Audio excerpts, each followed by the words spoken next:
नमस्कार दोस्तों, आज मैं जिस टॉपिक पे आप लोगों से बात करने वाली हूँ वो आप बिल्कुल रिलेट करने वाले हो, क्योंकि मुझे ऐसा लगता है कि कई बार हम समस्याओं को जितना बड़ा अपने मन में बना लेते हैं, अपने इस दिमाग में बना लेते हैं, उतनी बड़ी समस्या होती नहीं है। चलिए एक एग्जाम्पल से समझते हैं। कई बार ऐसा होता है कि हम इलेक्ट्रिक का बिल जमा करना भूल जाते हैं और घर में एकदम भूचाल आ जाता है। कैसे भूल गए तुम बिल जमा करना? ऐसे कैसे हो सकता है? इतना इररिस्पॉन्सिबल। और वहीं पे अगर दूसरा विजन काम करे, कोई बात नहीं, कल कर देना, अभी तो लास्ट डेट नहीं गई है ना, कल कर देना, याद रखा करो, जैसे ही आया करे कर दिया करो। ये दोनों ही सिनेरियो किसी भी घर में हो सकते हैं, है ना। लेकिन आप खुद इस बात पे विचार करिए कि दोनों में से कौन सा बच्चा ज्यादा कॉन्फिडेंटली ग्रो करेगा, जिसके ऊपर हमेशा प्रेशर बनता रहे, तुम्हें ये भी नहीं आता, तुम ये भी नहीं कर सकते, तुमसे ये भी नहीं होता वो, या कोई बात नहीं, कोई बात नहीं, मिस हो गया, कोई बात नहीं, नेक्स्ट टाइम से ऐसा क्यों नहीं करते, एक नोट पैड बना लो, उसमें अपनी सारी चीजों को नोट जॉट डाउन कर लो और फिर लाइन से करते रहना। हम किसी भी तरीके से चल सकते हैं, लेकिन सही तरीका चलने का वही है जहां पे हम पीसफुल वे निकालें, ना कि घर का माहौल हमेशा ऐसा लगे कि आप एक टाइम बॉम्ब के ऊपर बैठे हो, कभी भी टाइम बॉम्ब फट सकता है ना।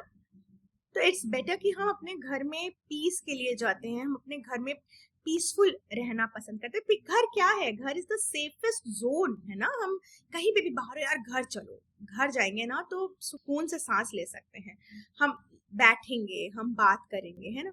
और घर का ही माहौल अगर हर समय ऐसा है कि ट्रिगर हो रहे हो आप, हर समय सिर्फ आपको डांट ही पड़ रही है, तो प्लीज थोड़ा सा काम डाउन भी रहो, है ना। चीजों को समझो, लोगों की, दूसरे को भी सिचुएशन को समझो। कुछ प्रेशर हो सकता है कि जिस वजह से इंसान भूल गया हो सामने वाला, it's okay, let it be, आगे कर लेंगे। अच्छा, मैं तुम्हारी हेल्प करवा देती हूँ, अच्छा हम आपके साथ ये काम करवा देते हैं, चलो हम नोट डाउन कर लेते हैं। हम रास्ते तो ढूंढ ही सकते हैं ना, साथ मिलके, एक घर में हम रह रहे हैं तो हम साथ ढूंढ सकते हैं रास्ते, है ना। तो प्रॉब्लम को अपने दिमाग में बहुत बड़ा बनाने की जरूरत नहीं है। रिजल्ट आने वाले हैं, मार्क्स कैसे आएंगे, इट्स ओके, मार्क्स जैसे भी आएंगे आने दो।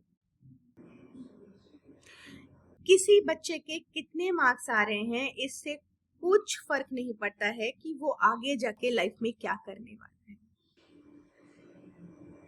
बच्चे का मार्क्स कम भी आ सकते हैं, बच्चे के मार्क्स ज्यादा भी आ सकते हैं, दोनों ही सिनेरियो में बच्चा आपका अपना है।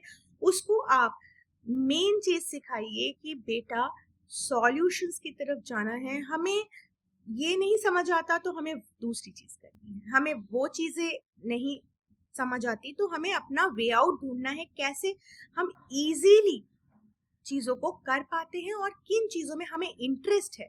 हमें अपना इंटरेस्ट के एरिया को समझना पड़ेगा और हमें उसमें आगे बढ़ना पड़ेगा।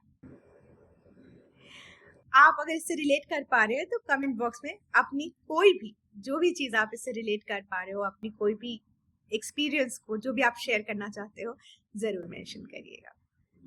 अगर आपकी भी अपनी कोई कहानी हो ना तो मुझे जरूर लिख के भेजिएगा, मैं आपकी कहानी को भी इसमें जरूर शेयर करूंगी।